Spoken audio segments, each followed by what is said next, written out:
25 अक्टूबर 2022 झारखंड के धनबाद जिले में हुई बड़ी दुर्घटना। धनबाद जिले के टुंडी की लोहर बरवा मुख्य सड़क पर जयनगर के पास मालवाहक ऑटो के पलट जाने से टुंडी के ठेठा टांड़ गांव में के 18 ब्राह्मण हुए घायल। इलाज के क्रम में 2 लोगों की हुई मौत। सभी ब्राह्मण गणेश लक्ष्मी की पूजा कराने जा रहे थे झरिया। दिवाली पर राज्य के कई जिलों में हुई बारिश, बिगड़ा दिवाली का जश्न। बोकारो में सोमवार की शाम अचानक मौसम ने लिया यू टर्न, हुई झमाझम बारिश। दिखने लगा आने वाले दिनों में चक्रवात के कारण मौसम का होने वाला मिजाज। राज्य में आखिर कब तक चलेगा सीएम की कुर्सी को लेकर सियासी हलचल। सत्ता पक्ष लगातार राज्यपाल रमेश बैस पर चुनाव आयोग के पत्र के बारे में जानकारी देने का बना रही दबाव, लेकिन वही राज्यपाल इसे अपना संवैधानिक अधिकार बताते हुए मामलों को बना रहे और भी रहस्यमयी। मुख्यमंत्री हेमंत सोरेन, झामुमो और कांग्रेस ने राज्यपाल के तौर तरीके पर उठाए सामने से सवाल। अब राज्य बनेगा सही मायनों में डिजिटल झारखंड। झारखंड में राज्य सरकार के विभिन्न विभागों व कार्यालयों के सारे दस्तावेज, पत्र व फाइल होंगे डिजिटलाइज्ड।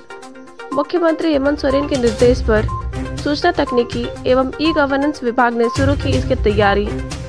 इसकी जिम्मेदारी निजी क्षेत्र के किसी एजेंसी को दी जाएगी, जिसके चयन की प्रक्रिया पूरी की जा रही है। आईएएस अफसरों की संख्या काफी तादाद में बढ़ी। राज्य सरकार अब क्या करेगी? झारखंड में राज्य प्रशासनिक सेवा से भारतीय प्रशासनिक सेवा में प्रोन्नति दिए जाने के साथ ही झारखंड में आईएएस अधिकारियों की संख्या 180 के ऊपर। हालांकि राज्य में स्वीकृति संख्या के हिसाब से यह आंकड़ा कम। प्रदेश में 215 आईएएस अधिकारियों के पद है स्वीकृत, लेकिन यह आंकड़ा पहली बार पहुंचा इस ऊंचाई तक और पहली बार पर्याप्त संख्या में मिले आईएएस। अब तक की सबसे बेहतर स्थिति। अब राज्य सरकार के सामने चुनौती कि इन अधिकारियों का करे सही उपयोग। अमित शाह के निमंत्रित किए जाने पर भी नहीं होंगे शामिल सीएम हेमंत। हरियाणा के सूरजकुंड में 27 से 28 अक्टूबर को सभी राज्यों के गृह मंत्रियों के प्रस्तावित चिंतन शिविर में झारखंड के मुख्यमंत्री हेमंत सोरेन नहीं होंगे शामिल। मुख्यमंत्री ने सम्मेलन में भाग लेने के लिए वित्त मंत्री डॉक्टर रामेश्वर उरांव को किया अधिकृत। मालूम है कि केंद्रीय गृह मंत्री अमित शाह ने हरियाणा के सूरजकुंड में 27 से 28 अक्टूबर को सभी राज्यों के गृह मंत्रियों को किया था चिंतन शिविर में निमंत्रित। सभी राज्यों के गृह मंत्रियों को किया गया था आमंत्रित। केंद्रीय गृह मंत्री ने झारखंड के मुख्यमंत्री सीएम हेमंत सोरेन का स्वयं पत्र लिखकर इस चिंतन शिविर में शामिल होने के लिए किया था आमंत्रित।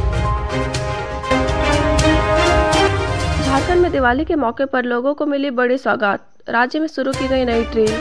सोमवार यानी 24 अक्टूबर को टाटानगर से एक नई ट्रेन की हुई शुरुआत। यह ट्रेन टाटानगर रेलवे स्टेशन से गोड्डा तक जाएगी। दिवाली के बाद छठ से पहले राज्य में और 2 त्योहार बनेंगे। 26 अक्टूबर को झारखंड के गांवों में मनाया जाएगा बांधना और सोहराय पर्व। आदिवासी संथाल समाज के लोग सोहराय मनाते हैं, तो कुर्मी और अन्य जनजातियां बांधना पर्व बनाती हैं। झारखंड में बंद खदानों से अवैध कोयला खनन अब भी जारी।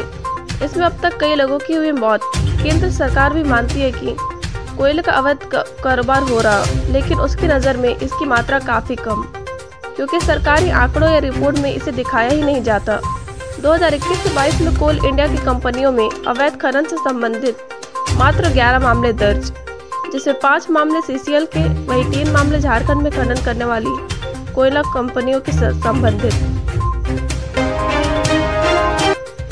राज्य में तेज रफ्तार से जान गंवाने वालों की संख्या में इजाफा हुआ है। पिछले वर्ष 2021 जनवरी से अगस्त तक में 2302 लोगों की मौत सड़क हादसे में हो गई थी।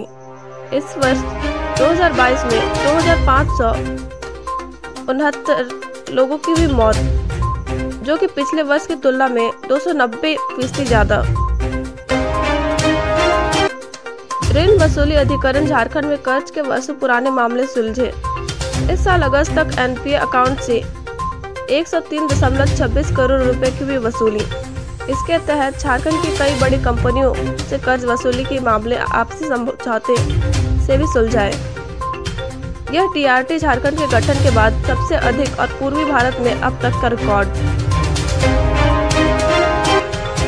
T20 वर्ल्ड कप में खेलेंगे झारखंड के सुजीत मुंडा T20 वर्ल्ड कप में खेलेंगे। राजधानी रांची स्थित धुर्वा के रहने वाले सुजीत मुंडा का चयन ब्लाइंड T20 वर्ल्ड कप के लिए टीम इंडिया में हुआ। धन्यवाद। तो आज का समाचार यहीं पर समाप्त होता है। ऐसी खबरें पाते रहने के लिए टुडे झारखंड को फॉलो करते रहें और हमें फॉलो करने के लिए अभी सब्सक्राइब करें। So like, share and subscribe.